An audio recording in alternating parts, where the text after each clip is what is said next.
What's up, guys? Mason the Brock Henderson here, and this is the Bad Batch Season 2, the first half, episodes 1 through 8. So far, it's okay. Going off of the first season, it has been a little while since I've watched it, so I don't really remember everything. But what I do remember, this idea of the Bad Batch being these outcast clones, they're trying to expose the Empire and everything they did with the clones. It kind of does more of the same here, a little bit more episodic, in my opinion, for this season so far. And in some ways, that's okay. I don't mind seeing kind of a more episodic show. And some of these shows are so just everything has to be connected. It's a long running story. So to not have everything be super connected, first of all, it does make it feel a bit more like a kid's show, but it also does allow for some filler episodes, which can be fun for the kids and keep the kids invested in watching.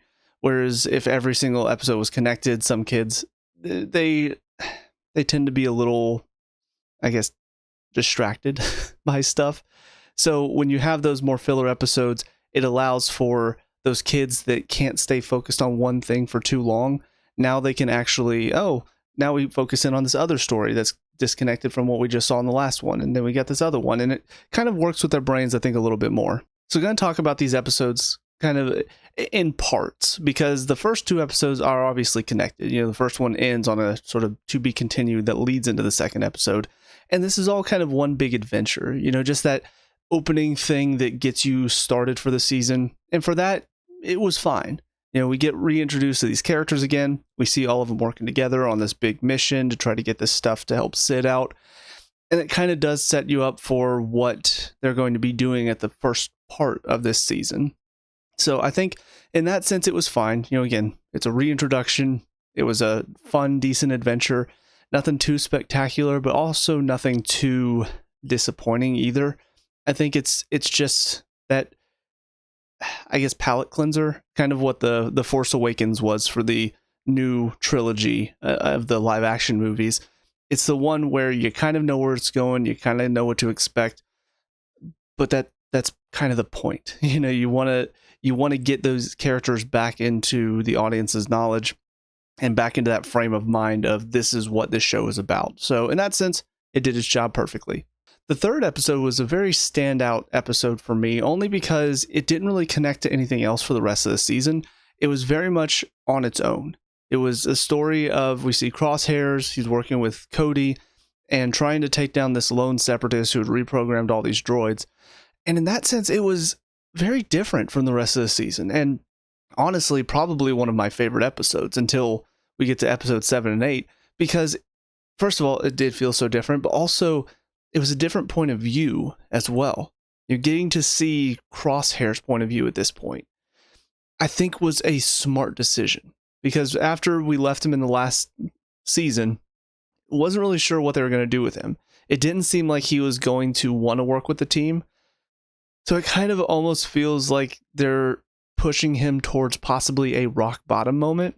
Because anytime you have a character like this who has gone to the dark side and doesn't seem to want to work with the good guys at all, even though they want him to want to work with them, I think you have to have that moment where it sort of bottoms out. I think about Zuko in Avatar: The Last Airbender. There was that point where he didn't want to be a part of the Fire Nation anymore. He didn't want to work with them, but he also was not necessarily a good guy. So working with Aang and his team was not an idea that made sense to him. So he had to hit a point of rock bottom. So that in that third season, the moment when that happens and he does decide to go work with Aang, that's kind of what I'm expecting to see for Crosshairs. Maybe not. Maybe they won't have him work with the Bad Batch ever again. But it kind of feels like that's what it's building towards, especially when he has this sort of back and forth with Cody after what happens with, I can't remember the name of the woman now, but the separatists that they were trying to take down. There's that moment where Cody sort of calls him out and says, this isn't right. We're not here to execute people. We're here to protect people. Like we're working for the Empire to protect people. This is not protection.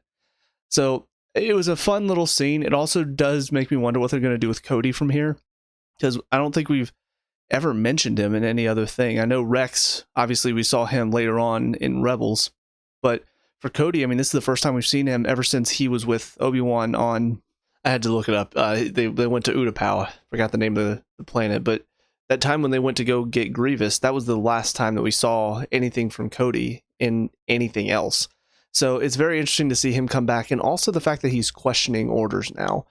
It does make me wonder if there's a limit to what the chips in the clones' heads are capable of. Like maybe it was able to convince them of the Jedi being evil, that whole Order 66 reprogramming, but maybe it doesn't extend to the point of, well, now they're just fully evil and they're willing to execute people in name of the Empire. I do wonder how far they're going to take this thread, and obviously we're seeing a lot about the clones further on down the season. But yeah, it was a very good episode in that sense, though. It gave some more, I think, insight into where Crosshairs is at this point. Also with Cody and his questioning of authority. It's a good setup. And I do wonder, again, are they going to take Crosshairs further down this path of he starts to really question his loyalties? Or is he going to become so entrenched because he thinks what he's doing is correct that it almost pushes him further down this evil path into helping the Empire, to the point where he is more and more willing to just execute people? I don't know. It's definitely left a lot up for possibilities in the future, and because of that, like I said, it was one of my episodes that I really enjoyed, and probably top 2 episodes for this first half of the season. The next 2 episodes were they were just filler, in all honesty. The first one was Sid and the racing thing. That one was not terrible. I thought it was okay. First of all, getting Ben Schwartz to voice the robot was a good choice because he was hilarious. And there were some good jokes throughout, in my opinion. But the overall premise, this whole racing thing, it felt very pointless. They did seem to hint that possibly Sid has some dark past that once the Bad Batch find out about, maybe they won't trust her anymore. That might be interesting going forward. But outside of that, it didn't really feel like there was much point to this episode. And then the next episode, the one with, I don't remember the name of the treasure hunter anymore, but going with her, finding this giant robot thing, trying to take the treasure, and ends up turning the robot on and just starts destroying everything. I mean, that one was just completely filler. That was easily my least favorite episode. I was mostly tuned out for that one. I can't even remember. I don't think they had any explanation for what that was or why it was there or any of that. It just felt like we need a little adventure. We need a little side adventure. So let's have the Bad Batch go on a treasure hunt. And that was kind of it. Unfortunately, it definitely did not land for me personally. It might have been one that the kids enjoyed and the excitement and all of that. But especially the treasure hunter, who I might have to look up her name as well. Give me a minute. Fee Genoa. Okay. Also voiced by Wanda Sykes. I didn't know that. But yeah, her character is just not all that interesting. She's obviously very full of herself, and it seems like she kind of lucks into a lot of things. She just has this go-getter attitude that if she were actually good at what she did, I feel like she would have earned it a bit more. But based on just this whole episode and how much she nearly stumbled into traps, like, she does seem to understand a little bit of it, but it still felt like there was too many moments where she was out of her element. She was out of her depth. And yet she talks so confidently as if she is completely in control of the situation, which she's not. So there were just too many moments of that. And she, a super confident character like that, you have to write them correctly, or else they risk becoming too arrogant and too obnoxious. And unfortunately, the writers did not do her justice in that sense, because she was definitely edging into that arrogant territory. And then episode 6, the one with Gungi, it was fine. We've met him before in the Clone Wars. I don't really remember that episode, but I do just remember him being involved. And it was okay. It didn't feel especially meaningful. It just felt like we wanted to tie him in with the Bad Batch and get to see him in action again. Go back to Kashyyyk and see how he would, I guess, release the Wookiees from... I don't even remember. I think there was some sort of trading going on, like Wookiee trafficking, maybe. That's the thing. Like, that episode, it was another one that didn't really stick with me after I watched it, only because It didn't feel particularly connected to anything else. It was a good episode, but if they don't really leave that impact, I feel like my mind sort of loses some of the little particulars. Again, why or what was going on Kashyyyk. Like, I do remember the Wookiees had been captured and were being used for something. I just don't remember what that was. But overall, I mean, it was a fine episode. Again, seeing that connection, seeing Gungi brought in, it was okay. It just was not at the same level as some of the other episodes this season. But the final thing, of course, is the last two episodes, which were connected to each other and do seem to bring up possibly the rest of the season's main story.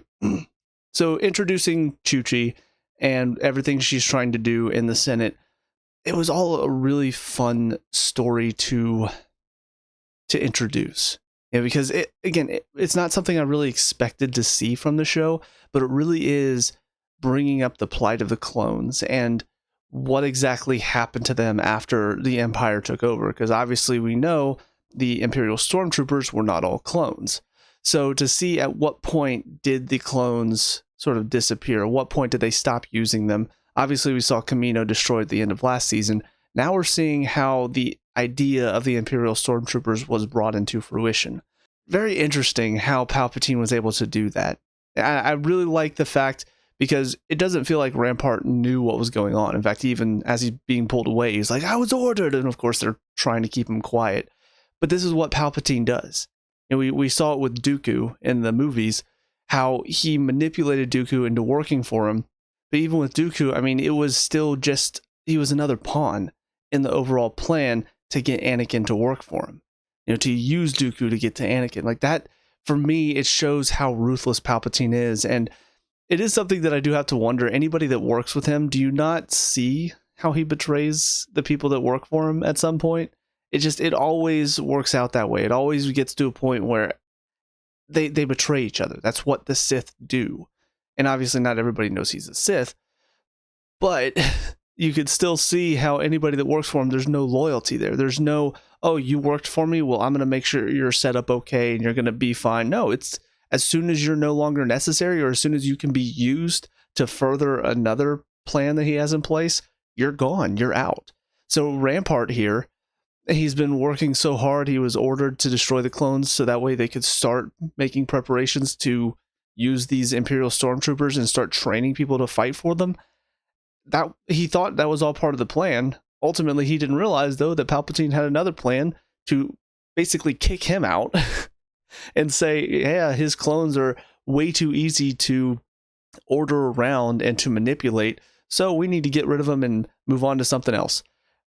I just find that very interesting, and I think that it's a good plan that's set in place. It shows just how clever Palpatine can be, and yeah, I think it was a good ending to this first half of the season. But as far as where the second half is going to go, I'm not entirely sure. Obviously, we see Echo decide to go with Rex. I don't know what they're going to do with that. I kind of feel like there's a possibility that maybe Rex and Echo will start to get a little bit more of their own separate story.